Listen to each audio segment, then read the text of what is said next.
టీటీడీకి డబ్బులు ఏదైతే వస్తాయో డబ్బులు 10% మించి ప్రైవేట్ బ్యాంకుల్లో జమ చేయకూడదు. ఇది రూల్.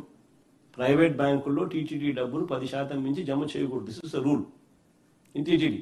చంద్రబాబు హయాంలో కమిషన్లకు కక్కుర్తిపడి చంద్రబాబు నాయుడు ఆదేశాలతో చంద్రబాబు నాయుడు గట్టిగా సిఫార్సు చేయడంతో 1300 కోట్లు ఎస్ బ్యాంకులో చంద్రబాబు నాయుడు పెట్టించినాడు. ఎస్ బ్యాంకులో, ప్రైవేట్ బ్యాంకులో 1300 కోట్లు పెట్టించినాడు. మన ప్రభుత్వం వచ్చిన తర్వాత మన బోర్డు ఈ నిర్ణయాన్ని రీవిజిట్ చేసి ఎస్ బ్యాంక్ నుంచి ఆ డబ్బులు విత్డ్రా చేసి నేషనలైజ్డ్ బ్యాంకులో ఆ డబ్బులు పెట్టింది.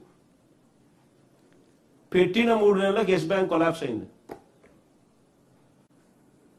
చెప్పండి స్కామ్ ఎక్కడ? ఆ డబ్బులు తీసిన 3 నెలలకు ఎస్ బ్యాంక్ కొలాప్స్ అయింది ఆన్ దేర్ ఓన్ కౌంట్. ఒకవేళ ఈ డబ్బులు ఎస్ బ్యాంక్లోనే ఉండింటే ఈ 1300 కోట్లు ఏమయ్యేటి? మరి ఏది స్కీము?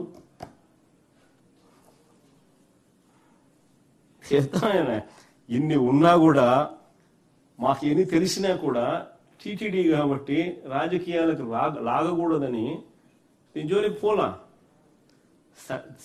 సరిదిద్దినాం, ప్రాబ్లమ్ సాల్వ్ చేసినాం, సరిదిద్దినాము, ఆ తప్పులు జరగకుండా చేసినాం, కానీ రాజకీయాలు చేయలే.